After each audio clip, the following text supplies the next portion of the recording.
Salut à tous les gourmands et bienvenue sur Plaisir et Diète dans la même assiette. On se retrouve aujourd'hui pour une nouvelle vidéo et dans cette vidéo je vais vous montrer comment faire des cookies. Ces cookies ont été validés par des tas de personnes à qui j'ai fait tester. C'est une recette que j'ai fait vraiment au feeling en mélangeant quelques ingrédients, en me disant tiens je vais faire une recette de cookies sans utiliser aucun produit animal, donc pas d'œufs, rien du tout. C'est vraiment une recette 100% vegan, vous pouvez même la faire sans lactose, donc je vous montre ça. Juste après, c'est une recette de cookies qui est vraiment craquante, comme des vrais cookies, sauf que elle est diète parce que je n'utilise que des ingrédients qui ne sont pas du beurre et du sucre pour faire la pâte à cookies. Vous verrez ça juste après, donc on se retrouve en cuisine sans plus attendre pour les ingrédients. Donc pour cette recette c'est très simple, vous avez besoin que de 5 ingrédients comme vous le voyez ici. Le premier étant de la levure chimique ou poudre à lever, ensuite du beurre de cacahuète ou autre oléagineux, des amandes ou de la poudre d'amande déjà mixée, de l'eau et de la farine d'avoine ici goût nutchoc. Maintenant si vous n'avez pas de farine d'avoine avec un goût, vous prenez des flocons d'avoine que vous mixez ou bien une farine d'avoine de base et vous mettez tout simplement du cacao en poudre, environ 5-10 grammes et de l'édulcorant pour remplacer le goût de cette farine d'avoine que vous pouvez d'ailleurs vous procurer sur Type Nutrition. Vous avez moins 10% avec mon code MAX10, je vous mettrai en description. Donc premièrement, c'est très simple, vous allez venir mettre 100 g de farine d'avoine dans un pot, un plat à mélanger bien sûr. Donc pour tout ce qui est grammage de tous les ingrédients, ils sont dans le lien en description avec une fiche détaillée de la recette et du coup aussi tous les grammages vous permettant de faire la recette sans pour autant devoir regarder la vidéo. La vidéo est surtout là pour vous montrer comment faire la recette si vous ne savez pas comment vous y prendre. Et bien sûr, je vous donne aussi quelques astuces pour que la recette soit bien meilleure. Ensuite, on va rajouter la poudre d'amande. Bien sûr, vous pouvez prendre la poudre d'amande déjà faite, comme je vous l'ai déjà dit. Ici, comme c'est une poudre d'amande que j'ai fait moi-même, il y a encore la peau sur les amandes. Si vous voulez quelque chose d'un petit peu moins amer, employer de la poudre d'amande. Mais ici, puisque j'utilise une farine d'avoine édulcorée, avec un goût chocolaté, il n'y a pas de problème, vous ne goûterez pas du tout la partie assez amère des amandes. Donc venez mélanger les deux pour que ça fasse vraiment une poudre, ce qui va remplacer le sucre et la farine. Ensuite, en guise de beurre, on va venir mettre du beurre de cacahuète ou du beurre de n'importe quel oléagineux. Vous pouvez mettre du beurre d'amande si vous voulez vraiment quelque chose qui est 100% aux amandes. Maintenant, si vous n'avez pas d'amandes, vous pouvez éventuellement le faire avec des cacahuètes à la place des amandes, ça fera une poudre de cacahuètes. Mais bon, ce sera assez cacahuète alors. Voilà, on ne perd pas 1 gramme s'il vous plaît. Et ensuite, vous allez rajouter de la levure chimique ou poudre à lever. Prenez pas de la levure boulangère qui prend 10 ans à monter, prenez de la rapide, donc de la levure chimique ou de poudre à lever. Voilà. Ensuite, ce qui va permettre d'amener un liant en plus du beurre de cacahuète pour remplacer le beurre, on va mettre de l'eau. Donc ici, j'ai pris une certaine quantité, je vais en rajouter petit à petit jusqu'à ce que ça me donne la texture souhaitée. Et bien sûr, vous pouvez toujours en mettre un peu plus ou un peu moins, mais les quantités exactes d'eau qui fonctionnent en général sont expliquées sur le site internet. Le lien est en description.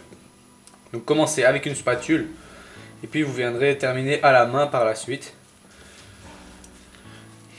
Faites attention de ne pas mettre tout le beurre de cacahuète au même endroit. Essayez de bien tout mélanger. Ici avec une farine d'avoine goût chocolat, ici nutchoc, qui a vraiment presque un goût de Nutella.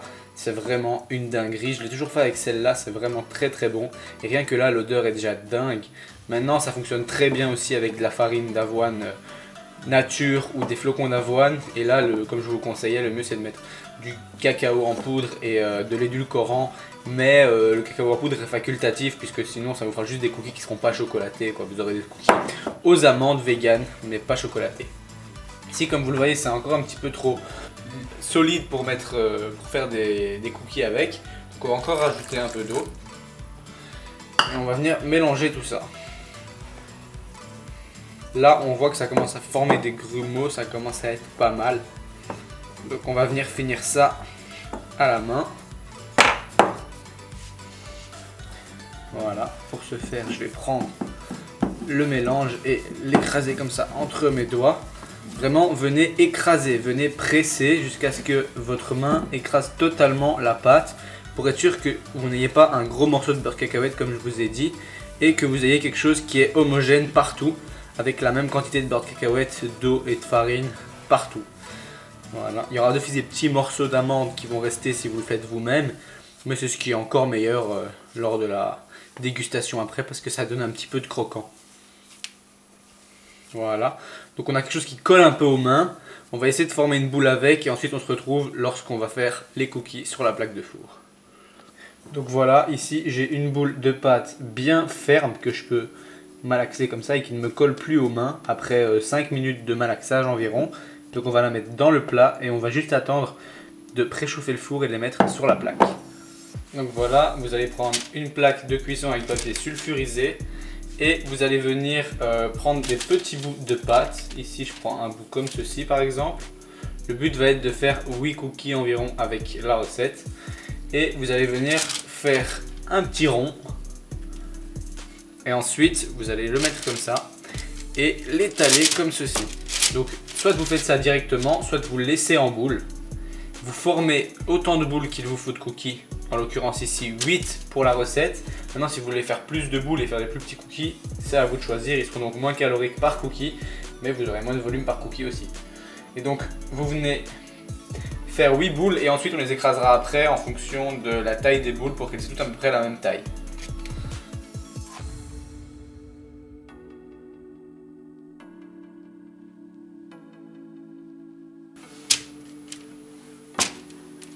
Voilà, on a 8 boules qui ont plus ou moins la même taille. Maintenant, on va l'aplatir pour que ça forme des cookies.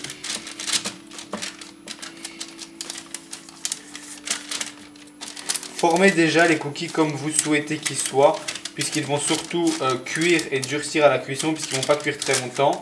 Et que comme c'est pas du beurre et du sucre, ça va pas trop s'étaler, ça va surtout rester en place et se figer. Donc faites-les déjà de la taille que vous souhaitez les avoir.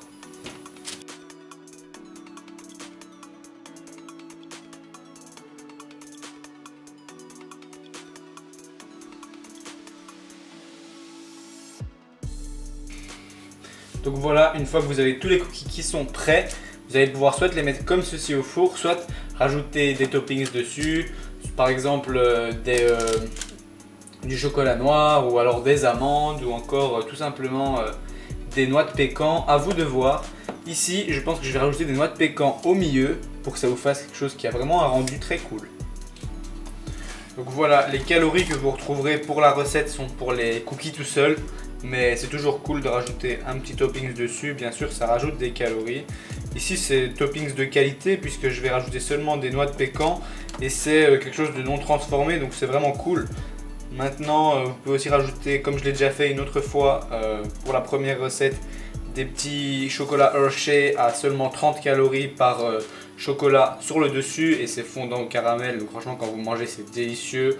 Ou alors tout simplement, vous pouvez mettre aussi un petit Reese's qu'on a aussi sur le site Team Nutrition à seulement 35 calories, Reese's sans sucre.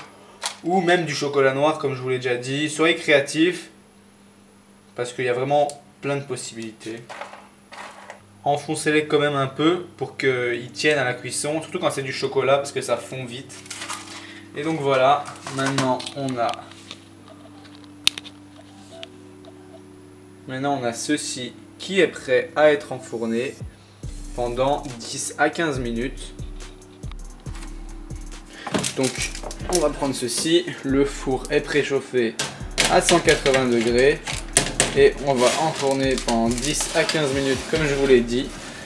Et on verra ensuite comment ils ont rendu. Voilà, une fois les... Ici c'est 13 minutes. Les cookies ont l'air pas mal.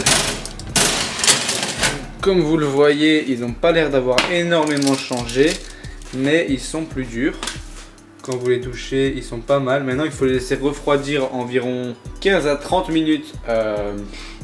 Ici à température ambiante, ensuite vous les mangez soit chaud comme ça, soit vous pouvez les conserver quelques jours au frigo et les en transporter avec vous au travail ou en cours ou même les manger comme ça.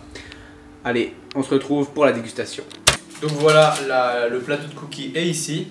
Donc comme je vous l'avais dit, vous avez plusieurs possibilités pour le faire. Tout simplement, vous pouvez utiliser la farine d'avoine au chocolat comme j'ai fait, ou utiliser du cacao en poudre et de la farine d'avoine normale ou des flocons d'avoine que vous mixez. Vous pouvez utiliser de la poudre d'amande ou des amandes ou même un autre oléagineux si vous voulez. Il y a plein de manières de décliner cette recette. Vous pouvez rajouter des édulcorants ou du miel si vous n'utilisez pas d'édulcorant, ou même du sirop d'agave ou même du sucre si vous voulez, tant que le principe reste le même. Puis pour les toppings, soyez créatifs, et comme vous le voyez, on a des bons gros cookies qui ont une bonne taille et une bonne épaisseur, et ils ont l'air délicieux. Vous pouvez les emporter au travail ou en cours, ou même les manger tout simplement comme ça. Moi j'aime bien les casser sur du fromage blanc pour avoir une source de protéines en plus. Bon, donc ici je vous mettrai les macros et les calories pour un cookie juste là. Bien sûr c'est comme je vous l'ai dit sans la même macadamia dessus, mais ça apporte un petit côté beau pour les photos, et en plus c'est toujours cool d'avoir ça en plus dessus. Donc je vais goûter ça et je vous dis ce que j'en pense. Donc voilà à quoi ressemble le cookie, comme ceci. Non.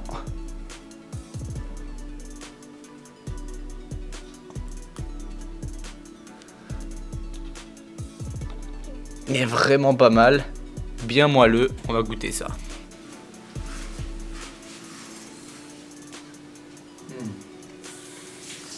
Il est super fondant au milieu, un petit peu croquant sur les bords, un bon goût de beurre cacahuète et un petit goût salé léger grâce au beurre cacahuète. Et si vous voulez encore un petit goût encore plus salé, rajoutez un petit peu de sel dedans, ce sera vraiment délicieux. Franchement, on dirait qu'on mange un cookie du commerce, c'est trop bon.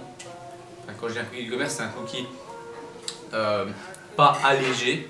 Donc testez cette recette, identifiez-nous sur Instagram, JulienBBR ou Maxime-LRNT, et on sera vraiment heureux de repartager vos créations. Donc dites-nous ce que vous en pensez aussi en commentaire. On ne finit pas.